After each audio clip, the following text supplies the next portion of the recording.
Il y a 15 ans, quand il y avait quelques indivités des grands maîtres, on n'espérait même pas être dans les 15 premiers. Là, aujourd'hui, on a vu, je crois, 4 Corses ici de le top 10 de ce tournoi. C'est énorme. Et on est très fiers. Il y a eu des performances remarquables, comme notre petit champion d'Europe, Marc-Andrea Maurizzi, qui a battu des grands maîtres. On a eu également Nabil Bouslimi de Bastier, qui fait un grand tournoi, qui frôle la qualification pour les demi-finales. Donc on est très content. Et puis on a Pierluigi Piscopo, qui est d'origine italienne, mais qui est maître international et qui est dans notre équipe, qui est au niveau de la formation sur Ajaccio, qui lui a fait un tournoi brillant. Je crois qu'il est premier au niveau des qualifications aujourd'hui, et il termine donc dans les demi-finales, ce qui est vraiment un grand espoir également pour lui. Parce que n'oublions pas que nous avions l'un des meilleurs joueurs mondiaux, Van Veli, qui a été dans le numéro 10 mondial. Nous avons également les meilleurs joueurs français, Laurent Fressinet, Romain Edouard, Fabien Lebisky. Quand on voit que Fabien Lebisky n'est pas qualifié, c'est dire le niveau de ce tournoi. Donc la Corse, c'est un territoire qui reste encore très porteur pour les échecs. Très porteur, on est une capitale mondiale des échecs, on est connu dans le monde entier. Moi je le vois très bien, puisque je suis très très sollicité par beaucoup de grands maîtres de tous les pays. Par exemple, je parlais du tournoi de Porticcio, nous avons peut-être une 50aine d'Indiens qui viennent. Je ne sais pas s'il y a toujours eu beaucoup d'Indiens qui viennent en Corse faire du tourisme.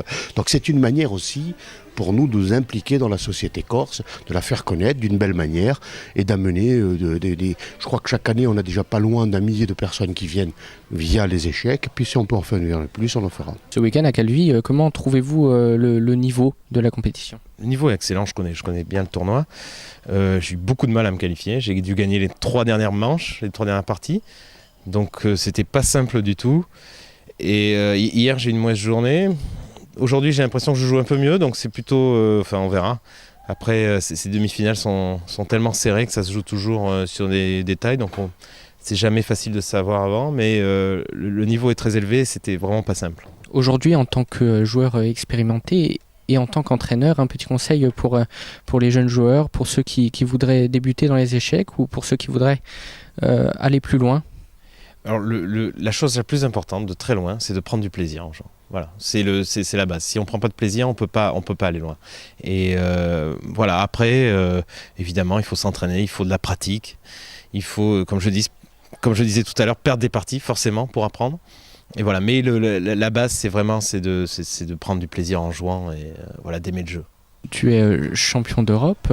Explique-nous un peu comment tu es arrivé à ce niveau. Comment est-ce que tu t'es préparé à devenir champion d'Europe ?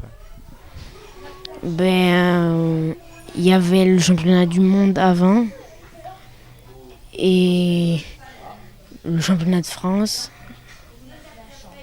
Et la France, elle a fait des stages. Depuis combien de temps tu joues aux échecs ? 4 ans. Tu t'attendais aujourd'hui à arriver à ce niveau ? Non. Comment est-ce que tu t'entraînes ? À la maison et avec des cours sur internet et même au club. Dans quelle catégorie tu as gagné ce championnat ? Moins de 10 ans. Et quel était le niveau exactement ? Comment tu as trouvé le niveau de ce championnat ? Fort, hein. Ça a été facile pour toi ou tu as eu quelques difficultés ? Ça a été dur quand même. Et aujourd'hui, est-ce que tu as des objectifs ? Comment est-ce que tu vois ton avenir dans les échecs ?